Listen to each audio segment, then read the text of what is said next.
Hey guys, so I thought I would do a video today in which I demonstrate like picking out a song by ear.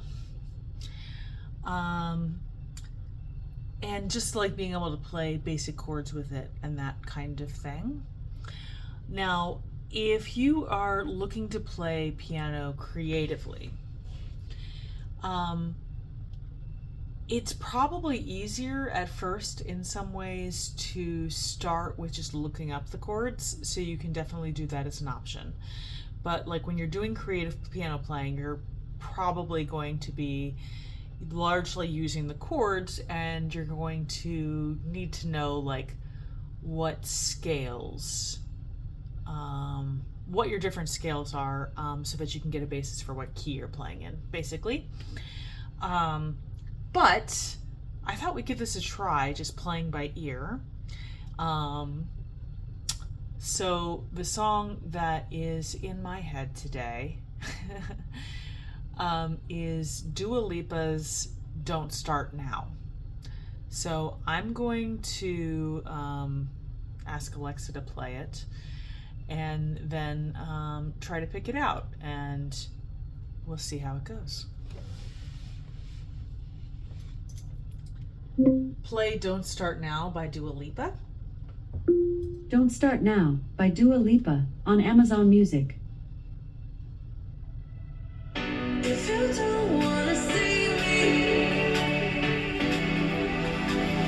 did a full 180, crazy. Okay, I'm turning it down lower for a moment.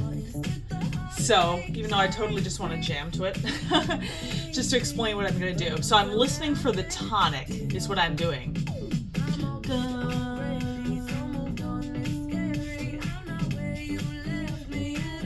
So tonic is the resting tone.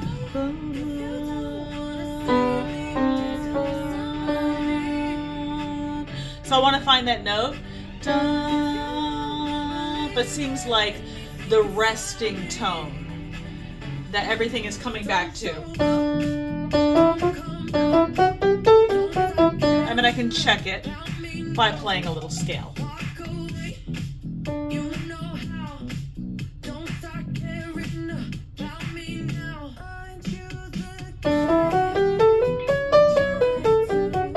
So I feel pretty confident now that it's in D major, right?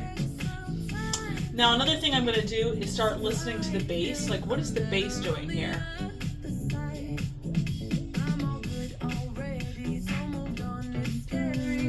Bum, bum, bum, bum, bum, bum, bum, bum.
I'm not so sure about in there, but basically after I figure out like, okay, what is the orientation of the key and what are the basic chords, I'm going to try and find a rhythm that kind of goes with it, right? Okay. So that's basically how I approach that. So let's see. If you don't wanna see, So, okay, so it's actually going, there's a lot of B minor in this, which is really interesting. So D major, but it's kind of like emphasizing like the relative minor, which is B minor. It's also the 6th chord in the key of D major. So if you don't wanna see me dancing with somebody,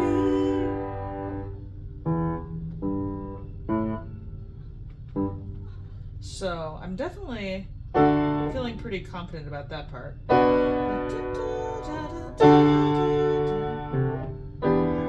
Actually, that sounds better. Rather than going to the 4 chord, if I go to the 2 chord.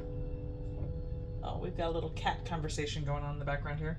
If you don't wanna see me dancing with somebody,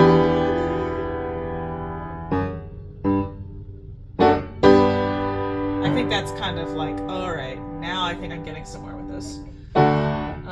Okay, back to, and it just takes me a little while to ground myself. Let's see.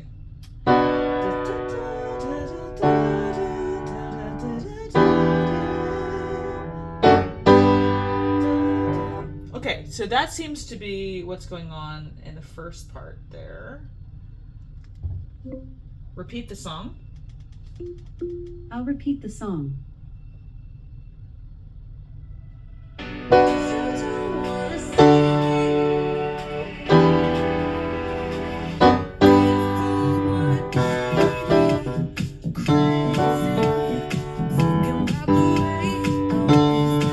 Okay, this part's a little different. Okay, so we have.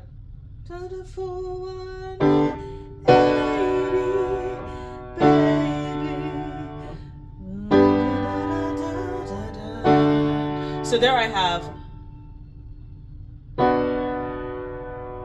Start with the 6th chord again, B minor, to 1, to 4, to 1. So now I figured out 2 parts of the song, basically. And they're both kind of like, you know, centering around that B minor, D major. So, if you don't wanna see me dancing with somebody. So, and I'm gonna repeat that. So I've got B minor, D, E minor, repeating the D with an F sharp in the bass, to G, and then we've got this kind of like riff that starts. Don't show up. Don't care about me now. Okay, so that's going to be the B minor to D major, G, D.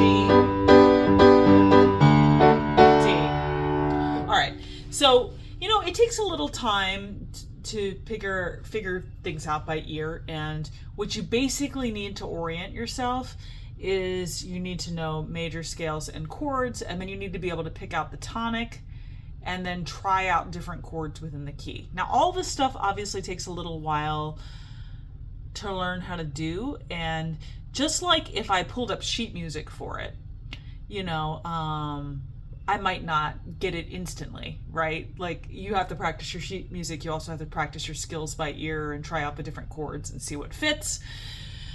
But I still thought it would be useful just to kind of like demonstrate going through that process a little bit. And then obviously I could look up the chords too and see what other people have posted about it and check that way. But you know, one of your resources really is your ear, and theory knowledge, like knowledge of scales and chords, can interact intimately with using your ear, and that's like a really important aspect of playing piano creatively. So I just thought I would share that, and I hope that's useful to somebody. So if you want to learn more about exploring piano in this way, in a more kind of creative way, but using theory as a base, reach out and you can take a lesson from me. Yeah, and I do also read music, and I have lots of students who work through lesson books and read music, but this is kind of like the other side of it that I think sometimes is a little harder to explain, and I want my students to get more comfortable with. So hope this offering is helpful to somebody, and I will see you guys later.